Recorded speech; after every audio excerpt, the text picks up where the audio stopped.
ఓం సాయిరామ్. మన బాబా కుటుంబ సభ్యులందరికీ నమస్తే అండి. బాబాగారి ఆశీస్సులతో మీరు ఎప్పుడు సంతోషంగా ఆనందంగా ఉండాలని మనస్ఫూర్తిగా బాబాగారిని కోరుకుంటున్నాను. ఫ్రెండ్స్, బాబాగారు అంటే ఇష్టమైన ప్రతి ఒక్కరూ కూడా బాబాగారి కోసం ఒక చిన్న లైక్ ఇవ్వండి. ఫ్రెండ్స్, చాలామంది అడుగుతున్నారు కదండి, అక్క సమస్యలతోటి చాలా ఇబ్బంది పడుతున్నాము, మీకు తెలిసిన గురువు గారు ఉంటే చెప్పండి అని అడుగుతున్నారు కదండి. మాకు తెలిసిన గురువు గారు ఉన్నారు. శ్రీ షిరిడి సాయిబాబా ఆశీస్సులతోటి గురూజీ సుబ్రహ్మణ్య రాజు గారు జ్యోతిష్యం చెప్తారండి. ఈ గురువు గారు అంజని వేసి ఏ సమస్యకైనా సరే 24 గంటల్లో పరిష్కారం అందిస్తారు. అది కూడా ఫోన్ ద్వారా. ఫోన్ నెంబర్ వచ్చేసి 9908224144. మీ సమస్య ఏదైనా కావచ్చు. భార్యాభర్తల మధ్య సమస్యలు, ప్రేమ సమస్యలు, సంతాన సమస్యలు, విద్య, ఉద్యోగం, వ్యాపారం, స్త్రీ పురుష వశీకరణ 100% చేయబడును. మీరు ఒక్కసారి నమ్మకంతో గురువుగారికి కాల్ చేయండి. ఈ గురువుగారికి చూపించుకున్న వారందరికీ కూడా వారి సమస్యలు అనేవి తీరి ఇప్పుడు చాలా సంతోషంగా ఉంటున్నారు.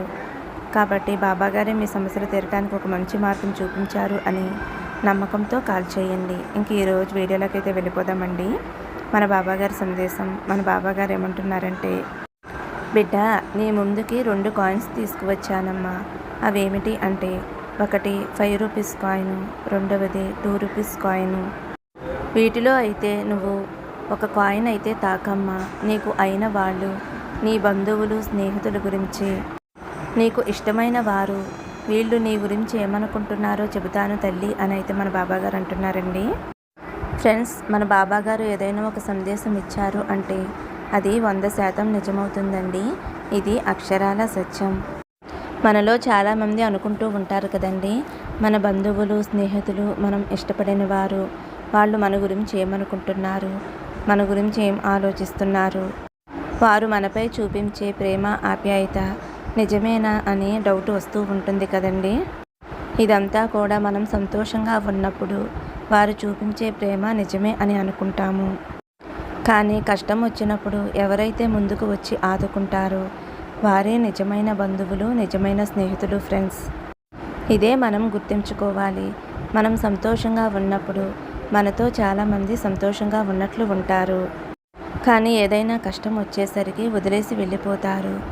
కానీ మంచివారైతే ఆ కష్ట సమయంలో కూడా తోడుగా ఉండి సహాయాన్ని అందిస్తారండి. మనమైతే ఎవరు ఎలాంటి వారో తెలుసుకోవాలి అని అయితే మన బాబాగారు చెబుతున్నారండి. మన బాబాగారు ఏమంటున్నారంటే, తల్లి, ముందుగా 2 రూపీస్ కాయిన్ తీసుకోమ్మా. ఫ్రెండ్స్, బాబాగారికి 2 రూపీస్ కాయిన్ అంటే చాలా విలువైనది కదండి. అలాగే 2 రూపాయలకి అర్థం శ్రద్ధ, సబూరినండి. బాబాగారు మనకి ఎప్పుడూ చెప్పేది శ్రద్ధ, సబూరితో ఉండమనే కదండి చెబుతూ ఉంటారు. అటువంటి 2 రూపీస్ కాయిన్, 5 రూపీస్ కాయిన్ అయితే మన ముందుకు తీసుకువచ్చారు. మన బాబాగారు ఏమంటున్నారంటే, తల్లి, ముందుగా 2 రూపీస్ కాయిన్ ఎంచుకున్నావు కదమ్మా. 2 రూపాయలకి మరొక అర్థం తల్లి, తండ్రి. అంటే మీ అమ్మ నాన్న. అమ్మ నాన్నలతోటి ఎంతో ప్రేమగా నడుచుకో తల్లి. వారు ఎప్పుడైనా సరే నిన్ను కోప్పడినా తిట్టినా సరే వారి మీద కోపాన్ని తెచ్చుకోవద్దు. ఎందుకంటే నీ మంచి కోరేది కేవలం నీ తల్లి తండ్రులు మాత్రమే బిడ్డ. దైవం, తల్లి తండ్రులు మాత్రమే ఎప్పుడూ నీ మంచి కోరుకుంటారు అనేది గుర్తుపెట్టుకో తల్లి. అమ్మా నాన్న ఎంతో కష్టపడి పెంచితేనే కదమ్మా నువ్వు ఇప్పుడు ఈ స్థాయిలో ఉన్నావు. అది ఎప్పుడూ కూడా నువ్వు గుర్తుపెట్టుకోవాలి. వారు ఏదో చిన్న మాట అన్నారు అని, కోపంతో తిట్టారు అని వారితోటి నువ్వు మాట్లాడటం మానేస్తే వారి మనసుకి ఎంత బాధ కలుగుతుంది తల్లి. కాబట్టి నువ్వు ఎప్పుడూ కూడా ఆ విధంగా ఆలోచించకు. వారు ఎప్పుడూ కూడా నీ మీద కోపంతో తిట్టరమ్మా. నీకు మంచి జరగాలి అని, మంచి చెయ్యాలి అన్న ఆలోచనతోనే ఎప్పుడైనా ఒక మాట అన్నా కూడా అది నీ మంచి కోసమే తల్లి. నువ్వు అది అర్థం చేసుకోకుండా అమ్మా నాన్నలతోటి మాట్లాడటం మానేసి వారికి నువ్వు దూరంగా ఉంటే వారి మనసుకి ఎంత బాధ కలుగుతుంది తల్లి. నువ్వు చేసే పనులు ఒక్కొక్కసారి వాళ్ళకి నచ్చటం లేదు అంటే దాని గురించి వాళ్ళకి తెలియక తల్లి, నువ్వు వారికి తెలియచేయాలి. ఇది చేస్తే ఇలా ఉంటుంది అని.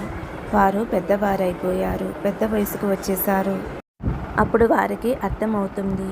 వారికి అర్థమయ్యేలా చెప్పావు అంటే నువ్వు ఏదైతే చేయాలి అనుకుంటున్నావో వారు దానికి అంగీకరిస్తారు తల్లి. కానీ నువ్వు కోపంతో ఏదో చెప్పేస్తే నేను ఇదే చేస్తాను అని నువ్వు దురుసుగా వారితో మాట్లాడి వారిని ఒత్తిడి చేస్తే వారు కోపంగా ఉంటారు, కోపంతో మాట్లాడతారు. కాబట్టి తల్లి, వారు పెద్దవారు కాబట్టి వారికి అర్థమయ్యేలా చెప్పాలి. చెప్పి నీకు ఏదైతే కావాలో ఆ కోరిక నెరవేర్చుకో. అప్పుడు వారు సంతోషంగా ఉంటారు, నువ్వు సంతోషంగా ఉంటావు తల్లి. కాబట్టి అమ్మా నాన్నల్ని ఎప్పుడూ కూడా నిర్లక్ష్యం చేయవద్దు, వారి మనసుని బాధ పెట్టవద్దు. ఎందుకంటే తల్లిదండ్రులు తిట్టకూడదు. వారు తిట్టారు అంటే నువ్వు గడప దాటకుండగానే చెడు జరుగుతుంది తల్లి. ఇది అక్షరాల సత్యం. నేను చెప్పేది నిజం బిడ్డ. ఫ్రెండ్స్, ఇది అక్షరాల నిజమండి. మనం అయితే తల్లిదండ్రుల మనసు కష్టపెట్టకూడదండి. ఎందుకంటే వారు దైవంతో సమానం కదండి. వారు మనసులో కూడా మనల్ని తిట్టుకోకూడదంటండి. వారు కోపంతో వారు చెప్పిన మాట మనం వినలేదు అని వారు తిట్టుకుంటే గనక మనం గుమ్మం గడప దాటకుండానే మనకి ఏదో ఒకటి జరుగుతుందంటండి. కాబట్టి ఎవరైనా సరే మన బాబా భక్తులందరూ కూడా మంచిగానే ఉంటారు. మన బాబాని ఎలా పూజిస్తారో తల్లిదండ్రులను కూడా అలాగే పూజిస్తారు అని అయితే నాకు తెలుసండి. కానీ ఎవరైనా ఎక్కడైనా సరే కొంచెం మనస్పర్ధలు వచ్చి తల్లిదండ్రులకి దూరంగా ఉంటే కనుక తప్పకుండా వారు తెలుసుకుని అమ్మా నాన్నని గౌరవించి వారిని ప్రేమతో చూసుకోండి. అప్పుడు మీకు అంతా మంచి జరుగుతుంది. మీ ఇల్లు స్వర్గం అవుతుంది. ఇవి దేవుడు చెప్పిన మాటలేనండి. అందరికీ నచ్చాయి అనుకుంటున్నాను. ఇప్పుడు 5 రూపీస్ కాయిన్ అండి. 5 రూపీస్ కాయిన్ తాకిన నా బిడ్డ ఎవరైతే ఉన్నారో, చూడు తల్లి, నీ బంధువులు కావచ్చు, నీ స్నేహితులు కావచ్చు, నీ కొలీగ్స్ కావచ్చు, ఎవరైనా సరేనమ్మా, ప్రతి ఒక్కరిని కూడా గుడ్డిగా నమ్మవద్దు తల్లి. ఎవరు ఎలాంటి వారో తెలుసుకో. అందరితోనూ మంచిగా ఉండు తల్లి. కానీ ఎంతవరకు ఎదుటివారు కూడా నీతో మంచిగా ఉంటున్నారో లేదో తెలుసుకో తల్లి. నమ్మి మోసపోవద్దు. ఎందుకంటే అందరూ ఒకేలా ఉండరు. అమ్మా నాన్న అంటే ప్రేమగా చూసుకుంటారు. వారికి తెలుసు నువ్వేమిటో తెలుసు. కాబట్టి వారి నుండి అయితే నీకు ఎటువంటి ఆపద ఉండదు. కానీ బంధువులతో కానీ స్నేహితులతో కానీ ఎటువంటి గొడవ వచ్చినా సరే, నీ తప్పు లేనప్పుడు, వారి వైపు తప్పు ఉన్నప్పుడు నువ్వు ఏమాత్రమో కూడా తగ్గి ఉండవద్దు తల్లి. ఎందుకంటే నువ్వు ఏ కొంచెం తగ్గినా పోనీలే అంటే అన్నారులే అని, పోనీలే అని నువ్వే వెళ్ళి మాట్లాడావు అంటే వాళ్ళకి నువ్వు తప్పకుండా లోకువైపోతావు తల్లి. కాబట్టి నీ వైపు ఎటువంటి తప్పు లేనప్పుడు నువ్వు కరెక్ట్గా ఉండు తల్లి. వారి వైపు తప్పు ఉంది అనుకో, వారు వారి తప్పు తెలుసుకుని మళ్ళీ నీ దగ్గరికి వచ్చేలా చేసుకో. అంతేగాని వాళ్ళ వైపు తప్పు ఉండి నీ వైపు తప్పు లేకపోయినా సరే వాళ్ళని పదే పదే నువ్వు పాకుళ్ళాడవద్దు.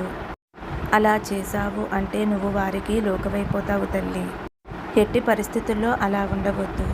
అమ్మా నాన్న అంటే వాళ్ళు నీ మంచి కోరుకుంటారు కాబట్టి వాళ్ళు నిన్ను ఒక మాట అన్నా సరే వాళ్ళని నువ్వు ఆశ్రయించాలి. బయట వాళ్ళతో కానీ స్నేహితులతో కానీ చాలా జాగ్రత్తగా ఉండు తల్లి. నీ తప్పు లేనప్పుడు నువ్వు ఏమాత్రమూ కూడా తగ్గవద్దు. అప్పుడే నీకు విలువ ఉంటుంది. లేకపోతే నువ్వు వెళ్ళావు అంటే వాళ్ళు మరొక్కసారి నిన్ను మాటలతో బాధ పెట్టవచ్చు. కాబట్టి నీ వైపు తప్పు లేనప్పుడు నువ్వు వారితో జాగ్రత్తగా ఉండు.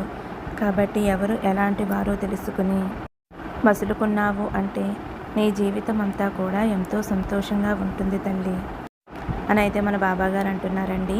మరి బాబాగారు అందించిన ఈ సందేశం మీకు నచ్చింది అనుకుంటున్నాను. నచ్చితే ఒక చిన్న లైక్ ఇవ్వండి.